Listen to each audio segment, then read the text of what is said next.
Super prime time ചർച്ച തുടരുന്നു. Shri V Muraleedharan, ഇപ്പോൾ ഇ.പിയുടെ കാര്യത്തിൽ അങ്ങ് വിജിലൻസ് ഡയറക്ടർക്ക് കത്ത് കൊടുത്തു. അതിൻ്റെ ഒരു അന്വേഷണ ഘട്ടത്തിൽ ഇന്ന് രമേശ് ചെന്നിത്തല വിജിലൻസ് ഡയറക്ടർ കൊടുത്തിരിക്കുന്ന അടുത്ത കത്താണിത്. എന്തുകൊണ്ടാണ് അങ്ങ് ഈ അന്വേഷണത്തിൻ്റെ ഈ ഒരു ഘട്ടത്തിൽ തന്നെ തൃപ്തനാവുകയും പുതിയൊരു അന്വേഷണ പരിധിയിലേക്ക് മുഖ്യമന്ത്രി അടക്കം വരേണ്ടതുണ്ട് എന്ന് ആലോചിക്കുകയും ചെയ്യാറുണ്ട്? തൃപ്തനായിട്ടുണ്ടെന്ന് ഞാൻ പറഞ്ഞിട്ടില്ലല്ലോ. അല്ലല്ല, ഞാൻ അതുകൊണ്ടാണ് ഞാൻ നേരത്തെ ചോദിച്ച ചോദ്യത്തിൻ്റെ ഒരു രണ്ടാം ഭാഗമുണ്ട്. അതായത് ജേക്കബ് തോമസിൻ്റെ വശം ഞാൻ പറഞ്ഞിട്ടില്ല. ജേക്കബ് തോമസ് ഈ അന്വേഷണത്തെയും അതുപോലെ ജേക്കബ് തോമസിനെ മുഖ്യമന്ത്രി എന്തുകൊണ്ട് പൂർണ്ണമായിട്ട് വിശ്വസിക്കുന്നു എന്നാണ് പറഞ്ഞത്. എൻ്റെ അഭിപ്രായത്തിൽ അദ്ദേഹം വിശ്വസിക്കുന്നു എന്നൊന്നും എനിക്ക് അഭിപ്രായമില്ല. പക്ഷേ അദ്ദേഹത്തിന് വേറെ വഴിയില്ലാത്തൊരു സ്ഥിതിയാണ്. കാരണം ജേക്കബ് തോമസ് ഏത് വാക്കതിന് ഉപയോഗിക്കണമെന്ന് എനിക്കറിയില്ല. അദ്ദേഹം സമർത്ഥനായിട്ടുള്ള ഉദ്യോഗസ്ഥനാണെന്ന് പറയണോ, അപകടകാരിയായിട്ടുള്ള ഉദ്യോഗസ്ഥനാണെന്ന് പറയണോ, കൗശലക്കാരനായിട്ടുള്ള ഉദ്യോഗസ്ഥനാണെന്ന് പറയണോ എന്നെനിക്കറിയില്ല.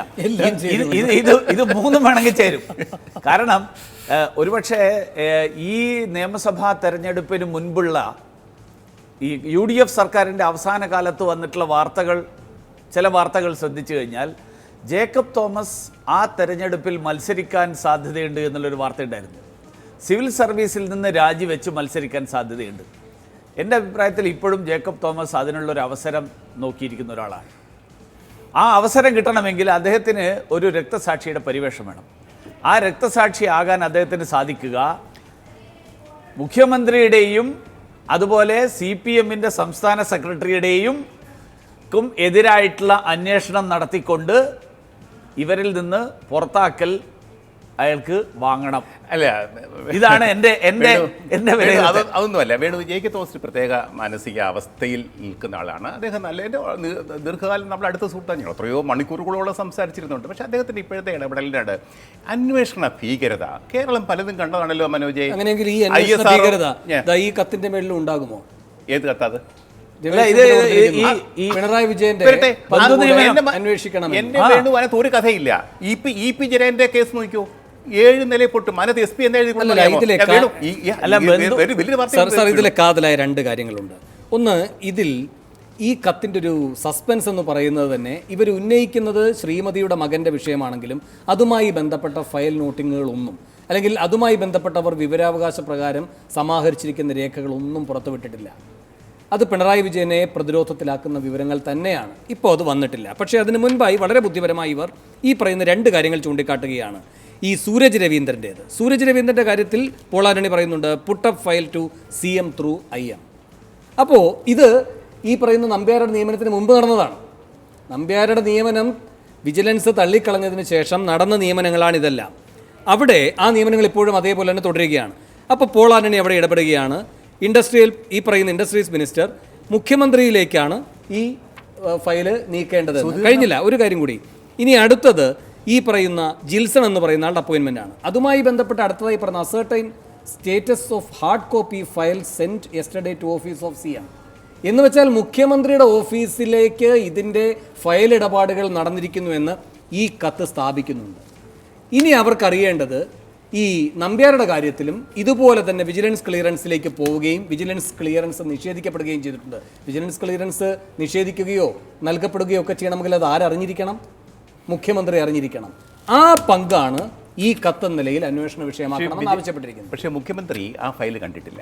അതാണ് ശ്രീ തിരുവഞ്ചൂർ രാധാകൃഷ്ണൻ, മുഖ്യമന്ത്രിക്ക് കാണാതെ ഇങ്ങനെ ഒരു വിജിലൻസ് ക്ലിയറൻസ് നൽകാൻ കഴിയുമോ?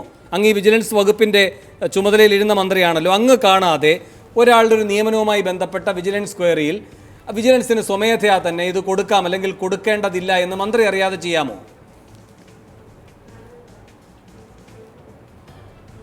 സാധാരണ റൂൾസ് ഓഫ് പ്രൊസീജിയർ അനുസരിച്ച് അത് മുഖ്യമന്ത്രിക്ക് വേണമെങ്കിൽ പോകാം. വേണമെങ്കിൽ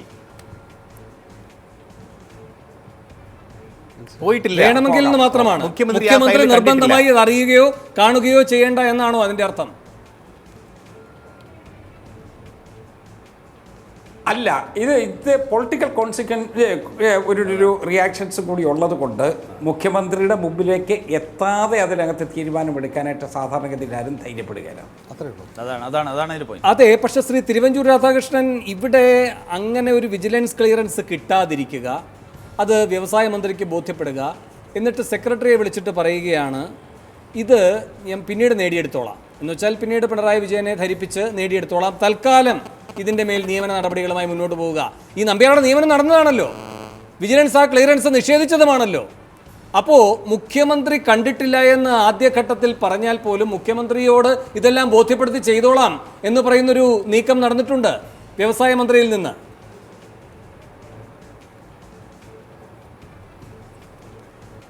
അവിടെ ഇനിയിപ്പോൾ നമുക്ക് ക്ലിയർ കട്ടായിട്ട് വരേണ്ട രണ്ട് പൊസിഷൻസ്. നമ്പർ 1, ഈ ഫയല് പോൾ ആൻ്റണി എഴുതിയതിന് ശേഷം അത് അന്നത്തെ വ്യവസായ വകുപ്പ് മന്ത്രിക്ക് പോയി. വ്യവസായ വകുപ്പ് മന്ത്രിക്ക് പോകുമ്പോൾ അതിനകത്ത് എഴുതിയിരിക്കുന്നത് put a file to CM through industries minister എന്നാണ്. അപ്പോൾ ആ ഫയൽ അവിടെ പോയി അതിൻ്റെ വിവരം എന്താണെന്നുള്ളത് ക്ലിയർ ആയിട്ട് അറിയണം. അതാണ് കറക്റ്റായിട്ടുള്ള ഫയലിൻ്റെ പൊസിഷൻ. രണ്ടാമത്തതിൽ പറയുന്നുണ്ട് അവിടെ എത്തിയ ഹാർഡ് കോപ്പിയുടെ സ്ഥിതി എന്തായി, ഇന്നലെ മുഖ്യമന്ത്രിയുടെ ഓഫീസിലേക്ക് പോയ ഹാർഡ് കോപ്പിയുടെ സ്ഥിതി എന്തായി എന്ന് ചോദിക്കുന്നുണ്ട്. മറ്റൊരു നിയമനത്തിൻ്റെ കാര്യത്തിൽ സ്വാഭാവികമായും ഈ സുധീർ നമ്പ്യാറിൻ്റെ കാര്യത്തിലും സമാനമായ നടപടികൾ പോൾ ആൻ്റണിയുടെ ഭാഗത്തു നിന്ന് ഉണ്ടായിട്ടുണ്ടാകും. വിജിലൻസ് ക്ലിയറൻസ് മുഖ്യമന്ത്രി അറിയാതെ നടന്നു എന്നാണോ, അതോ ഇതിൻ്റെ രാഷ്ട്രീയ പ്രത്യാഘാതം മനസ്സിലാക്കി മുഖ്യമന്ത്രി അറിഞ്ഞു തന്നെ നടന്നു എന്നാണോ? ഏതിൻ്റെ സാധ്യതയാണ് ശ്രീ തിരുവഞ്ചൂർ കാണുന്നത്? എനിക്കത് ഒരു പൊളിറ്റിക്കൽ റിയാക്ഷൻസ് ഉള്ള ഒരു കേസായതുകൊണ്ട്, പ്രത്യേകിച്ച് ഇപ്പോൾ LDFൻ്റെ ഒരു പൊസിഷൻ അനുസരിച്ച്, CPMൻ്റെ ഒരു പൊസിഷൻ അനുസരിച്ച് ഇവരെല്ലാവരും ഒരേ ജില്ലയിൽ നിന്ന് വരുന്നതായതുകൊണ്ട് നിശ്ചയമായിട്ട് അത് മുഖ്യമന്ത്രിയുടെ അടുത്ത് ഇത് മുഖ്യമന്ത്രി ഈ ഫയൽ കണ്ടിട്ടില്ല. മുഖ്യമന്ത്രി കണ്ടിട്ട് സമ്മതിക്കുമായിരുന്നില്ല.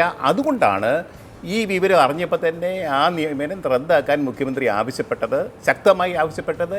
ഇത് EP ജയരാജൻ. അങ്ങനെയെങ്കിൽ എൻ്റെ ഒരു സംശയം, ഇന്നൊരു മാധ്യമം റിപ്പോർട്ട് ചെയ്തതാണ്, മണർകാട് സെന്റ് മേരീസ് കോളേജ് മലയാള വിഭാഗം.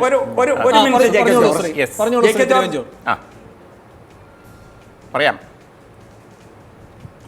JK ജോർജ് ഈ പറയുന്നത് ആ ഫയൽ മുഖ്യമന്ത്രി കണ്ടിട്ടില്ലെങ്കിൽ മുഖ്യമന്ത്രിക്ക് വിളിച്ചു വരുത്താമല്ലോ. ഇതുപോലുള്ള ഒരു കാര്യം അവിടെ ഒരു ഉപശാല ചർച്ചയിൽ വരുമല്ലോ. മുഖ്യമന്ത്രിക്ക് ആ ഫയൽ വിളിച്ചു വരുത്താമല്ലോ. പറഞ്ഞ ഒരു പോയിന്റിനെ ഞാൻ ഡിസ്പ്യൂട്ട് ചെയ്യുന്നില്ല. ആ സംഭവം അറിയുന്നില്ലല്ലോ. ഇതൊക്കെ തമ്മിലറിയാത്ത അത്യന്തം വകുപ്പുകൾ വകുപ്പുകൾ വ്യത്യസ്തമായി പ്രവർത്തിച്ചുകൊണ്ടിരിക്കുന്ന ഏതെങ്കിലും ഒരു വിഷയത്തിലല്ല. എന്റെ ഭാര്യയുടെ സഹോദരിയുടെ മകൻ കിടക്കുന്ന കേസാണല്ലോ. ഈ സൂരജ് രവീന്ദ്രൻ എന്ന് പറയുന്നത് EK നായനാരുടെ കുടുംബത്തിൽ നിന്ന് വരുന്നത്, ജിൽസൺ എന്ന് പറയുന്നത് EP-യുടെ കുടുംബത്തിൽ നിന്ന് വരുന്നത്, പിന്നെ സുധീർ നമ്പ്യാരും EP-യുടെ കുടുംബത്തിൽ നിന്ന് വരുന്നത്. അങ്ങനെ കുടുംബ ഘട്ടമാണിതല്ല. ഇതൊന്നും പോൾ ആന്റണിക്ക് സുധീർ നമ്പ്യാരെ ശ്രീമതി ടീച്ചറിന്റെ മകനാണോന്ന് അറിയത്തില്ല. അപ്പോൾ സുധീർ നമ്പ്യാറിന്റെ പേര് കാണുന്നു. ഇതിലൊരു പ്രശ്നം.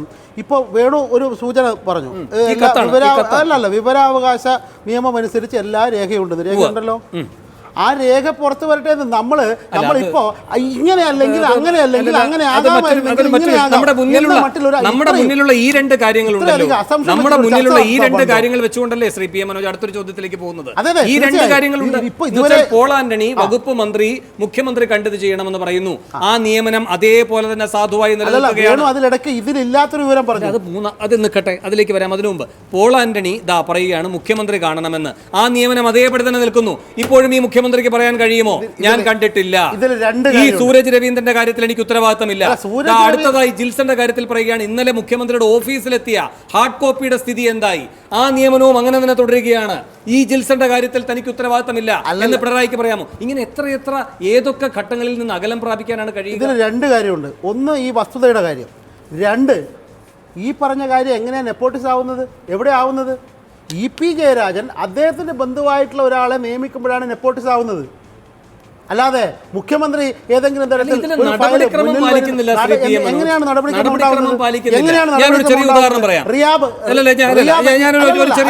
ഇതിപ്പോ നേരെ നടന്ന ഒരു കാര്യം വളരെ കൃത്യമായി ഈ വിഷയം ശ്രദ്ധയിൽപ്പെട്ട ഉടനെ മുഖ്യമന്ത്രി പ്രതികരിക്കുന്നു. നടപടി മന്ത്രി രാജിവെക്കേണ്ടി വരുന്നു. എന്നിട്ട് മുഖ്യമന്ത്രിയെ ഏതെങ്കിലും തരത്തിൽ അപകീർത്തിപ്പെടുത്താനുള്ള ഒരു ശ്രമം നമുക്ക് നടത്തി നോക്കാമെന്ന് രമേശ് ചെന്നിത്തലയുടെ നിലവാരത്തിലേക്ക് വേണു തരുന്നതാണ്. ശരി ശ്രീ PM മനോജ്, ഇവിടെ സ്വജനപക്ഷപാതം മാത്രമല്ല പ്രൊസീജിയറലായിട്ടുള്ള എററും പ്രധാനം തന്നെയാണ്. ഇപ്പം ഞാൻ അതുകൊണ്ടാണ് വേറൊരു കാര്യം ചൂണ്ടിക്കാട്ടുന്നത്. മണക്കാട് സെന്റ് മേരീസ് കോളേജ് മലയാള വിഭാഗം മേധാവി സുജാ സോസൻ ജോർജിനെ മലയാള മിഷനായി നിയമിച്ചതാണ് ഇപ്പോൾ ചർച്ച ചെയ്യപ്പെട്ടുകൊണ്ടിരിക്കുന്നത്. എയ്ഡഡ് കോളേജ് അധ്യാപികയെ സർക്കാർ സ്ഥാപനത്തിലെ ഉന്നത പദവിയിൽ നിയമിക്കുമ്പോൾ നിയമനാധികാരിയായ കോളേജിൻ്റെ അനുമതി പത്രം വേണം. പക്ഷേ അവർ അത് നൽകിയില്ല കോളേജ്. കാരണം ഈ ഡോക്ടറൽ തീസിസിന് 3 വർഷം കൊണ്ട് 3 വർഷം മാറി നിന്നു. പക്ഷേ അത് പൂർത്തിയാക്കിയില്ല എന്ന് പറഞ്ഞ് NOC കൊടുത്തില്ല. തുടർന്ന് ഉന്നത വിദ്യാഭ്യാസ വകുപ്പിന്റെ അഭിപ്രായം ആരാഞ്ഞ് സാംസ്കാരിക സെക്രട്ടറി ഫയൽ എഴുതിയെങ്കിലും അത് മറികടന്ന് ഫയൽ പരിഷ്കരിച്ച് വകുപ്പ് മന്ത്രി AK ബാലന്റെ നിർദ്ദേശപ്രകാരം നിയമനം നടത്തുന്നു. ഇതിൽ നെപ്പോട്ടിസം ഇല്ല. പക്ഷേ ഇതിലൊരു മന്ത്രിയുടെ വഴിവിട്ട ഇടപെടലുകളുണ്ട്, നടപടിക്രമങ്ങളുടെ ലംഘനമുണ്ട്. അതുകൊണ്ട് EP-യിലേക്ക് മാത്രമായി ചോര വാർന്ന് തീരാൻ പോകുന്നതല്ല ഈ വീഴ്ചകൾ. നടപടിക്രമങ്ങളുടെ ലംഘനമോ അല്ലെങ്കിൽ അപഭ്രംശമോ അത് ആ രീതിയിലാണ് കൈകാര്യം ചെയ്യപ്പെടുക. അത് അഴിമതി പോലെയോ നെപ്പോട്ടിസം സ്വജനപക്ഷപാതം പോലെയോ ഒന്നല്ല.